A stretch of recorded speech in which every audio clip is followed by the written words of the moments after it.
අනයාසයෝ අයිබෝවන් ඉති අද මේ වීඩියෝකින් කියලා දෙන්න යන්නේ පක්කේ සහ ඉනා කියන ව්‍යාකරණ දෙකේ වෙනසත් සමග කොහොමද එදිනෙදා භාවිතයට යොදාගන්න කියලා. පක්කේ සහ ඉනා. එකක් පක්කේ කියන ව්‍යාකරණ කොටස අනිත් එක ඉනා කියන ව්‍යාකරණ කොටස.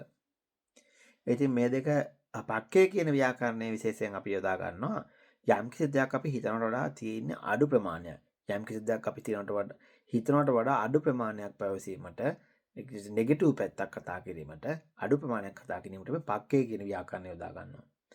ඉනා කියන එක යොදාගන්නේ අපි හිතනට වඩා වැඩි ප්‍රමාණයක් ඒක හොඳ අදහසක්. ඒ කියන්නේ හිතනට වඩා වැඩි ප්‍රමාණයක් තියෙනවා.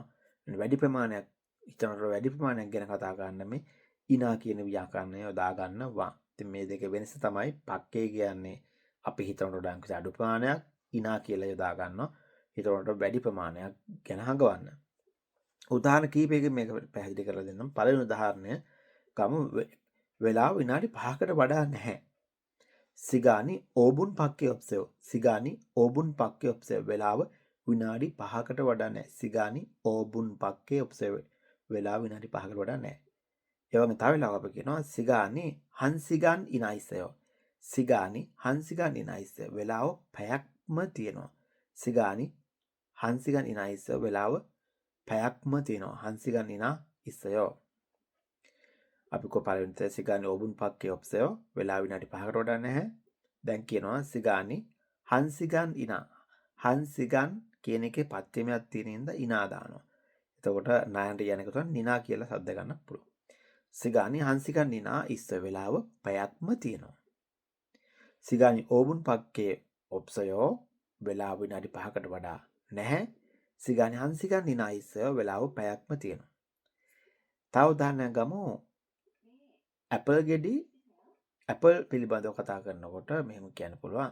සාගවාගා තූගේ පක්කේ ඔබ්සර්ව්. සාගවාගා තූගේ පක්කේ ඔබ්සර්ව්. ඒ කියන්නේ ඇපල් ගෙඩි දෙකකට වඩා නැහැ. සාගවාගා තූගේ පක්කේ ඔබ්සර්ව්. ඇපල් ගෙඩි දෙකකට වඩා නැහැ. ඒ කියන්නේ අඩු ප්‍රමාණයක්. සාගවාගා තූගේ පක්කේ ඔබ්සර්ව්. ඇපල් ගෙඩි දෙකකට වඩා නැහැ. ඉනා දැම්මොත් එහෙම සාගවාගා යොල්කේ නයිසය. සාගවාගා යොල්කේ නයිසය. ඇපල් ගෙඩි 10ක්ම තියෙනවා. එතෙන්ට ඉනා දාන්න නැතුව නා විතරයි දැම්මේ. යොල්කේ කියන එකේ අවසානයේ පච්චමයක් නැහැ. හල්ලකුරක් නැහැ. ඒ නිසා නා දැම්මා. සාගවාගා යොල්කේ නයිසය. ඇපල් ගෙඩි 10ක්ම තියෙනවා. අද ඉගෙන ගන්න අවසාන උදාහරණය මට කොරියන් යාළුවෝ එක්කෙනෙකුට වඩා නැහැ. ඒක කියන්නේ කොහමද? 저는 한국 친구들이 한 명밖에 없어요. 저는 한국 친구들이 한 명밖에 없어요. මට කොරියන් යාළුවෝ එක්කෙනෙකුට වඩා නැහැ. 한 명밖에 없어요. එක්කෙනෙකුට වඩා නැහැ. අපි ඉනා දාලා බලමු. මට කොරියන් යාළුවෝ 10ක්ම ඉන්නවා. මට කොරියන් යාළුවෝ 10ක්ම ඉන්නකම ගොඩ ලොකු ප්‍රමාණයක්. එක්කෙනෙකුට වඩා නැහැ කිව්ව කලින් එක්කෙනෙකුට වඩා නැහැ කියලා. දැන් කියනවා 10ක්ම ඉන්නවා. 저는 한국 친구들이 10명 이나 있어요. 10명 කිව්වහම එතන පත්‍යමයක් තියෙනවා බිඳුව. එහෙනම් 이나다 10명 이나 있어요. 저는 한국 친구들이 10명 이나 있어요. 저는 한국 친구들이 10명 이나 있어요. මට කොරියන් යාළුවෝ 10ක්ම ඉන්නවා.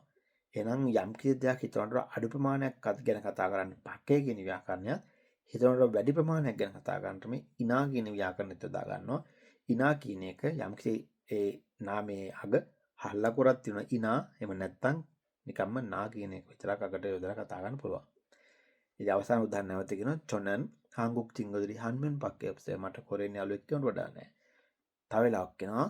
저는 한국 친구들이 10명 ඉනා 있어요. මට කොරියන් යාළුවෝ 10 දෙනෙක්ම ඉන්නවා. මට හිතෙනවා තේරුම් ගන්න පුළුවන් නැති කියලා. එහෙනම් 여러분 건강하세요. 좋은 하루 보내세요. 감사합니다.